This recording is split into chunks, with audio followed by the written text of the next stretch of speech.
There is a thing that keeps me up at night, that constantly goes around my head and makes me anxious. And that is a belief that we're not asking the right questions in education. And I get nervous when I say that because I love schools, I love our communities. Teachers changed my life and my life chances. They made me do better academically, but they also definitely made me a better version of myself. Our schools are brimming with educators who are passionate about the young people in their care, passionate about including and empowering, helping children with differing learning needs, helping them to get the qualifications they want. And thus it is difficult and emotionally complicated for me to stand here today and say loudly and strongly, we are not asking the right questions in education.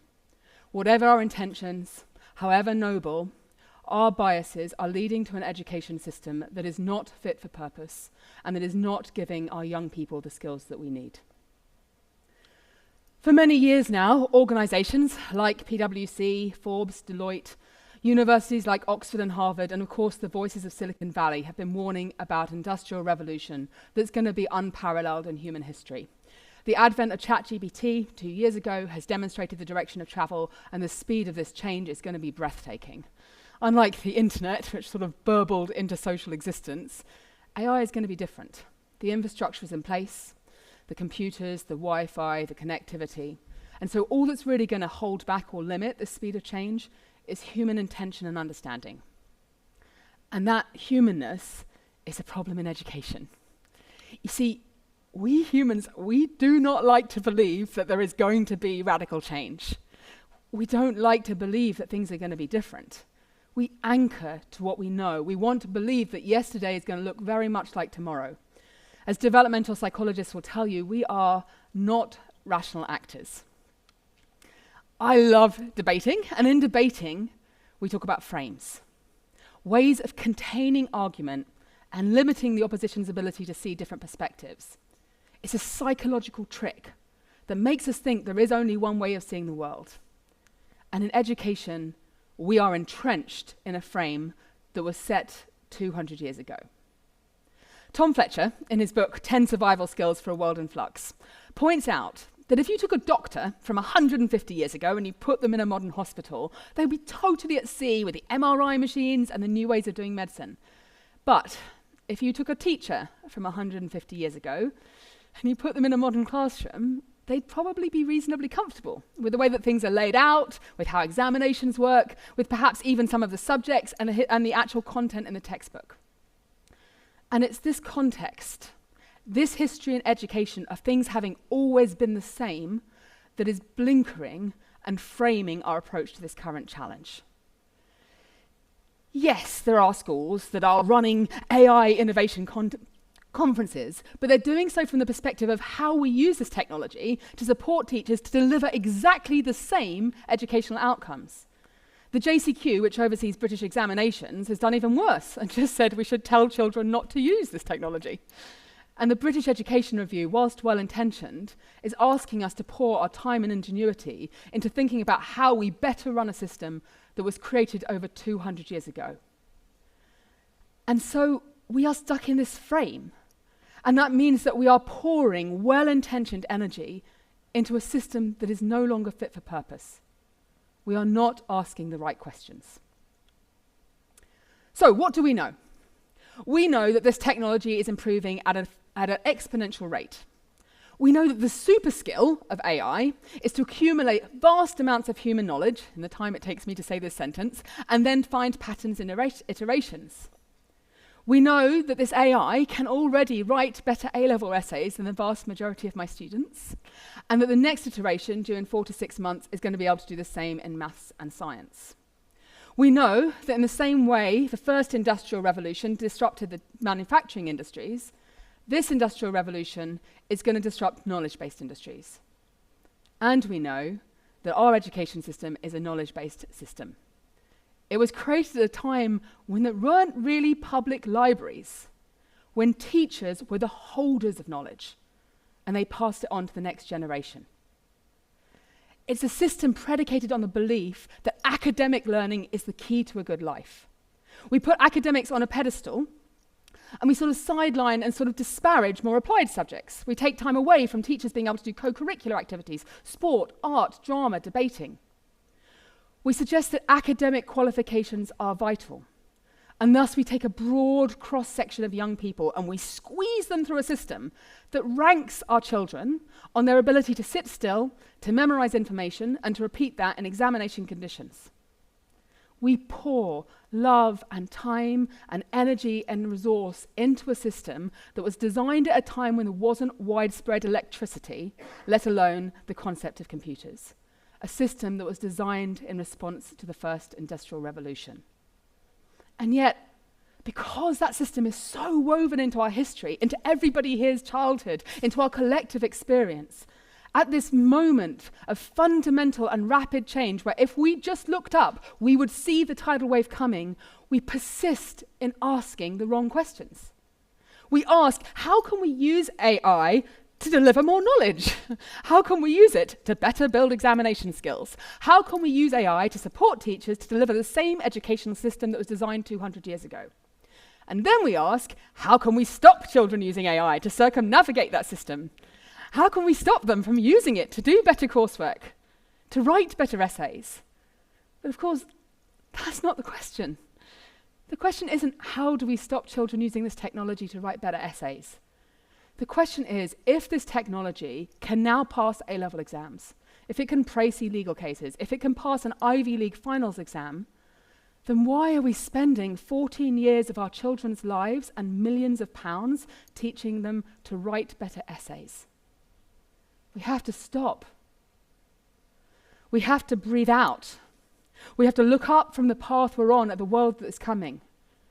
We have to step outside our frame, and we have to start asking the right questions. And for me, I think there are basically only two, right? Firstly, what skills and knowledge are our children going to need in the fourth industrial revolution? What are they going to need to navigate this world of AI? And secondly, how do we take our beautiful and amazing education system and pivot it to put that skill and knowledge base at its heart? It's always difficult to predict the future, to see where technology is going to go, but I think we can start to see some patterns. We can see, for example, that this technology is going to carve its way through knowledge-based industries.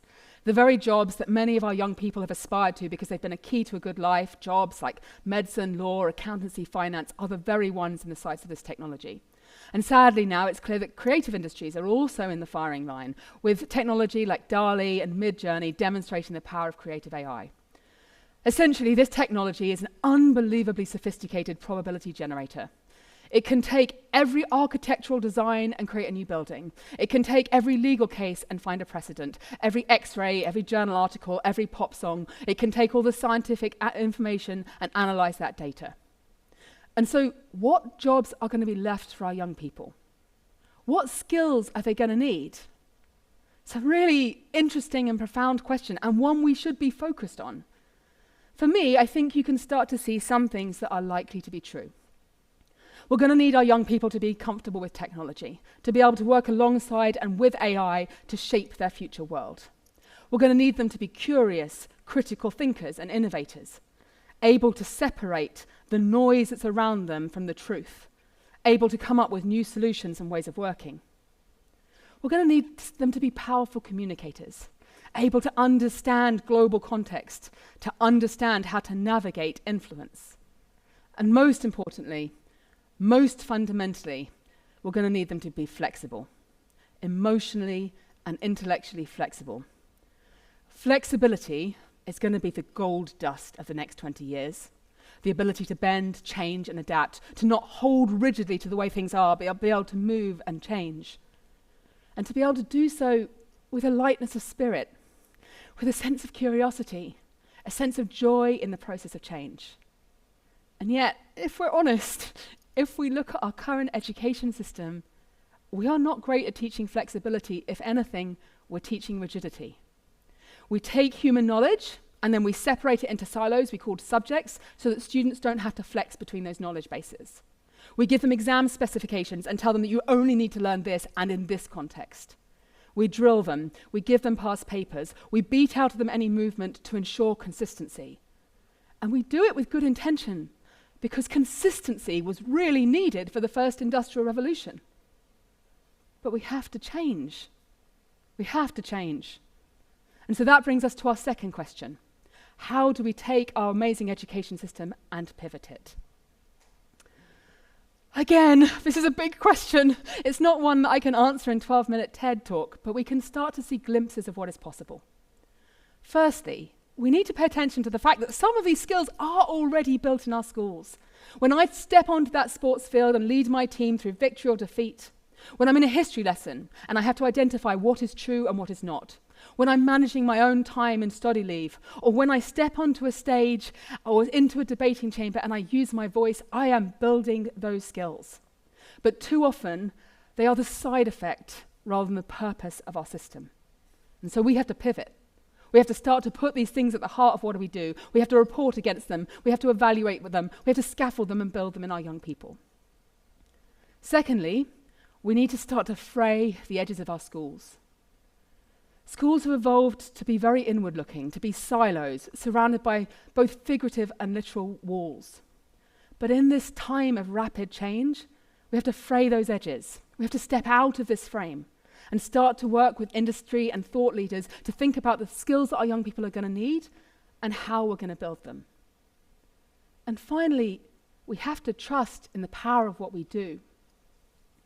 When COVID happened and learning moved online, there was initial speculation that this would welcome an era of democratization of learning, that we could film the very best teachers, create activities online, and now all children with a device could access the very best education. But as any teacher here will tell you, for the vast majority of young people, that just didn't work. You can do all of that, and children still won't learn. Because children need teachers. Not because teachers hold knowledge. Not because they're good at assessing or creating activity, but because teachers can connect with young people. They know how to say the thing at the moment it needs to be said to unlock the potential. Learning is intrinsically a human act. Our schools, the power of them is not in the fact that they are academic institutions. The magic in places like this are in the moments of connection. They're in the quiet conversation. They're in that space that allows us to see the potential in a young person at the moment where they can't yet see it for themselves. Teachers are more than academic instructors. They are inspirers of young people. And it's in that our future lies. I wish I could stand here today and say I have all the answers. I wish I could.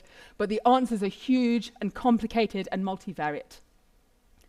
But what I can say is, we have to start asking the right questions. We have to look up from the path we're on at the world that is coming. The children that are coming into reception next year are going to leave school in 2040, and the world will look different. We as educators have to be ahead of that curve, not behind it, in order to prepare them for that future. We have to ask, what skills are these young people going to need? And we have to be brave enough to pivot so that we can deliver them. Thank you.